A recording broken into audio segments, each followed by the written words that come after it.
Alrighty, we may have bitten off more than we can chew. Between inflation and impending tariffs, gaming is getting really expensive. The Xbox Series X, $700. The PlayStation 5 Pro, $700. So naturally, people always use the classic line. You can build a PC for that. Challenge accepted. I'm doing my first ever PC build. It's going to be a budget build aimed to stay at under $600 and get up to 1440p in gaming. Can I pull it off?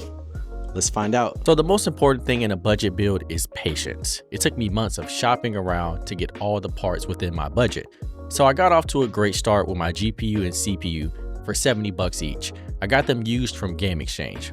I highly recommend local shops if you have any around you, or Facebook Market to get some good deals. My GPU is an AMD PowerColor 6700 XT, and my CPU is the Ryzen 5600. Now I know what you're thinking, did you just get the whole thing used? No, I got some products new that I sort of deemed non-negotiables.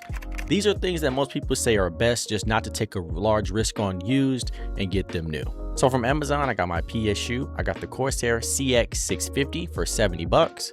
I also got 2 sticks of DDR4 8GB RAM for $38.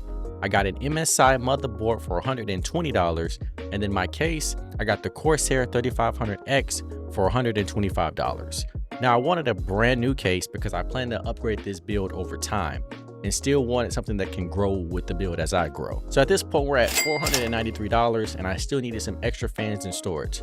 So I bought a 1TB SSD, some fans, and an AIO cooler. I bought these from a friend for $100 total. So my grand total is $593. And of course, like most things, I forgot something, thermal paste. So that was my last thing that I grabbed from Best Buy for about $6 or $7. So we're right at budget, $600.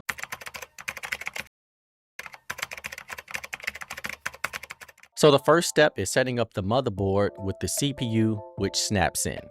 You should make sure it snaps in properly because mine, well,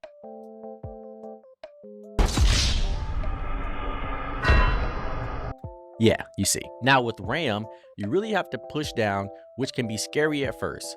Once I saw one snap in though, I felt some relief. Fortunately for me, inserting the SSD was easy because I had experience from adding extra storage to my PS5 a couple years ago. Now the CPU is another item you have to apply some force and push down, and then as you screw it in, it sort of locks itself into place. It's a weird mechanic, but you have to do it and then it's like, okay. Motherboard install was one of the scariest parts of the entire build. I ended up having to FaceTime my bro for help, but once you get over the fear of it, you realize that most of the cords have designated spots on the motherboard. So it's like Legos, like you're matching plugs. Once you see it, it kind of makes more sense. Next up, we have the case itself, which came with some built-in fans, as well as some Corsair zip ties for cable management, which come really in handy. On the back of the case, there's the IQ link, which powers the fans. Alrighty, we may have bitten off more than we can chew. The motherboard is semi-done, RAM is installed, SSD is installed, CPU is installed, but now we're trying to figure out how to put it into that case there, as well as maybe how to get the PSU in there. So we're trying to YouTube both of those things and see if we can get some tutorial help. I don't know what I'm doing. So yeah, stay tuned. Installing the GPU is usually straightforward.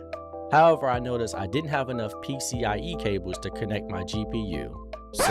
So the PC is temporarily on pause. My PSU that I have is a 650, which is not strong enough to power both the graphics card and the IQ link for Corsair. So just temporary pause. I ordered another one from Amazon, and we're going to get this all sorted out in a couple of days, I guess, when it comes in. So y'all stay tuned.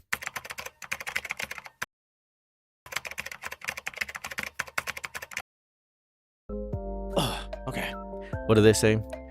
Out with the old, in with the new. New power supply is in. Going to get this bad boy hooked up, turned on.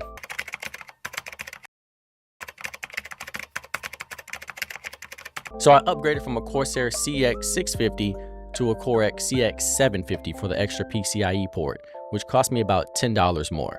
So my total went from $599 to $610. So we're slightly over budget, but that's okay. After the new PSU got installed, we got the GPU installed, and then here comes the fun part, turning this thing on for the first time and see if it comes on. All right, guys, here we are. This is the big test. It is the year 2025. We're gonna try and turn this thing on for the first time. Let's get it. All right, so we're gonna I'm so nervous, y'all. Oh my gosh. Okay, here we go.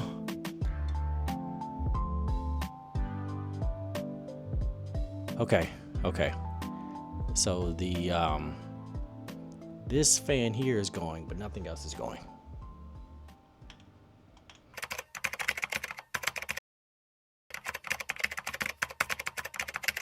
All right, so the fans did not spin, so I just went back through the PC to ensure everything was plugged up properly.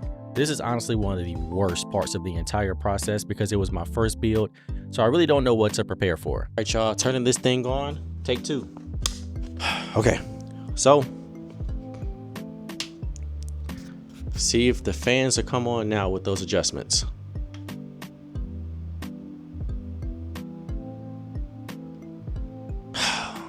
All right, still no fans. I'm lost. All right, chat, so we have connected a portable monitor to see if we can get a picture. My GPU was not spinning, nor my fans. I'm assuming because I don't have the BIOS uploaded. So we're gonna turn this thing on to see if we get a picture. And if we can get a picture, maybe flash the BIOS to get Windows on here. And then we'll get into the IQ software and try to get the fans to do the same thing. So take 3, 4, I don't know, we're just trying it again. Wait, all right. Here goes nothing. Please don't burn.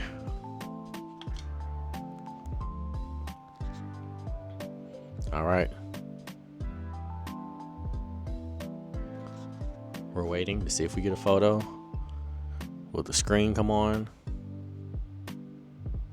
Nothing. Nothing. Okay. All right, BRB. All right, so update, we finally got this thing to turn on. My fans still aren't spinning or lighting up, but at least we have the BIOS screen up. So we're gonna try to install Windows here shortly. All right, y'all, so it's been a wild ride. We got the new PSU in, we uploaded Windows, so hopefully we can get the fans on. Take whatever this is.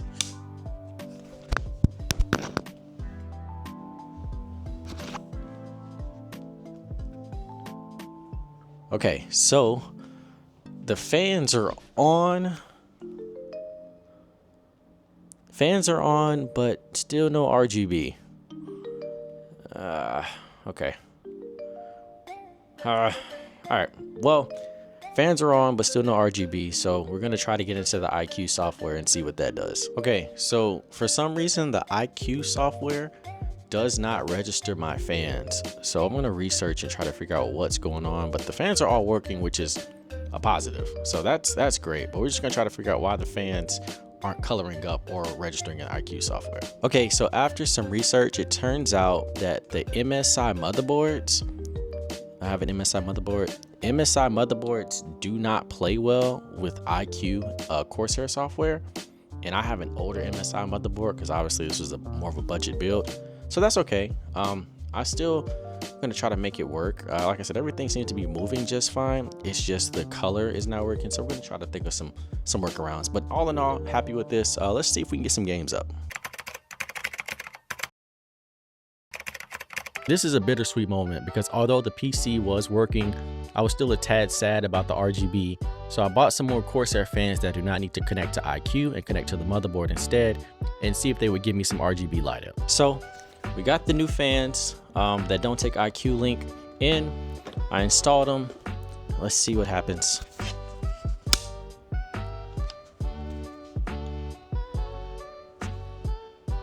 All right, those are not spinning.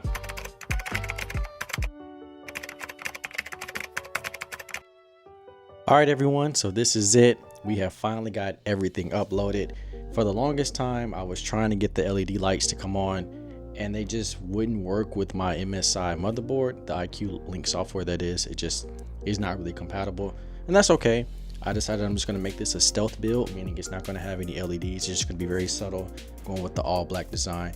Maybe I'll call it like the Batmobile, or I don't know. We're still spitballing names, but without further ado, here we go.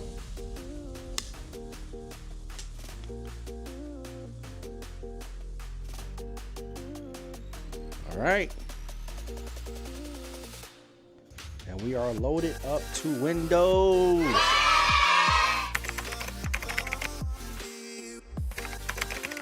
All right, so we're playing some Marvel Rivals. I'm only gonna play this game for now, just because I don't want the video to be too long. But if you guys have other game suggestions, be sure to drop them down in the comments. I'll try to get to those in the next video. I am gonna be comparing this to a console, doing like a side-by-side, so I'm open to more game testing, just let me know.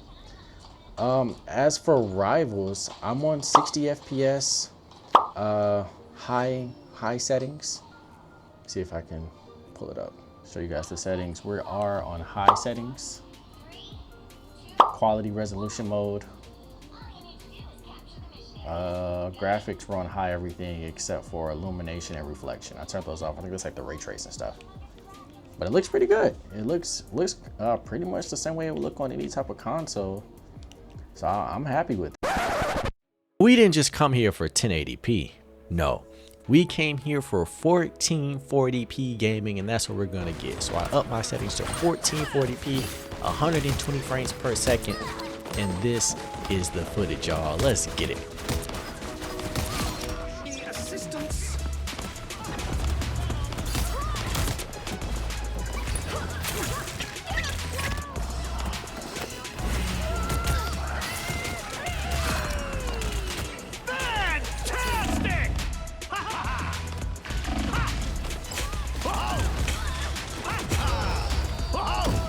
All right, guys, so we have reached the end of the video, man. I just want to say this has been a trying experience. I have learned a lot, some valuable knowledge that I'll never forget. This is probably one of the best things I've ever done as a gamer, being able to say that I built this PC, am able to game on it. I have Xbox Game Pass on this PC that I built with my own two hands. It's like a surreal feeling. I just don't even know how to describe it. But if you guys enjoyed the video, be sure to like, comment, all the things. And let me know if there's some games that you guys want me to try down below. Let me know your thoughts.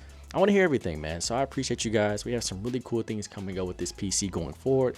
As I mentioned before, going to be testing out a lot more games, comparing it to my consoles, and a special sneak peek that I'll share with you guys. I want to get into some mouse and key gaming. I haven't never played on mouse and keyboard, so trying to perfect that. So maybe we'll do like another video like this where we go by the step-by-step process of me playing on mouse and keyboard. But yeah, I appreciate you guys. This has been an experience like any other. I want to give a special shout out to a few people. My boys M West, K Dot the God were a huge help in helping me with this process, kind of being there on standby for any questions, comments, and concerns I might have, and troubleshooting with me. And then also shout out to a YouTuber. His name is The Provoked Prawn. I don't know him or anything like that, never had a conversation with him, but I just saw that he had a video on the same case. So I watched a lot of his tutorial on the Corsair cases and how things kind of work. So I'm just going to tag him. Again, I don't know this guy, but I think he was a huge help. But that's just my special thanks. All in all, great process. I recommend anyone go through this process, and let me know what you guys think down below.